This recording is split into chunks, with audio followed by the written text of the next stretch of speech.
সংগ্রামী এলাকাবাসী, আপনারা জানেন আগামী 19 তারিখে সোহরাওয়ার্দী উদ্যানে জামায়াতে ইসলামীর উদ্যোগে জাতীয় সমাবেশ অনুষ্ঠিত হবে ইনশাআল্লাহ।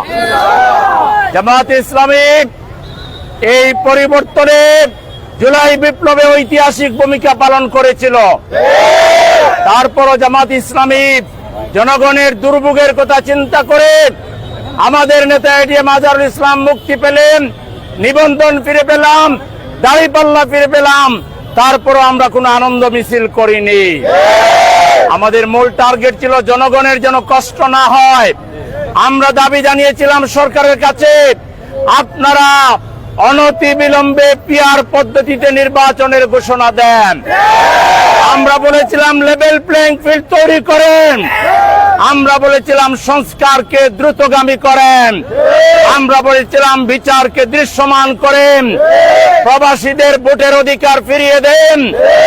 আমরা বলেছিলাম এই বাংলাদেশে যারা আমাদের দেশের জন্য জীবন দিয়েছে, বিভিন্ন সময় হত্যাকাণ্ডের শিকার হয়েছে, বিশেষ করে জুলাই হত্যাকাণ্ডে যারা শহীদ হয়েছে তাদের খুনিদের বিচার করতে হবে। আমরা জুলাই যে ঘোষণাপত্র এটা তৈরি করার জন্য বলেছিলাম, আমরা বলেছিলাম যে অনতিবিলম্বে জুলাই সনদ ঘোষণা করে গণভোট নিয়ে সেটাকে সংবিধানে অন্তর্ভুক্ত করতে হবে। এইসব বিষয়ে সরকার এবং কিছু রাজনৈতিক দলের গড়িমসির কারণে নির্বাচনে মাঝে মধ্যে অনিশ্চয়তা দেখা দিচ্ছে। সেজন্য আমরা রাস্তায় আসতে বাধ্য হয়েছি।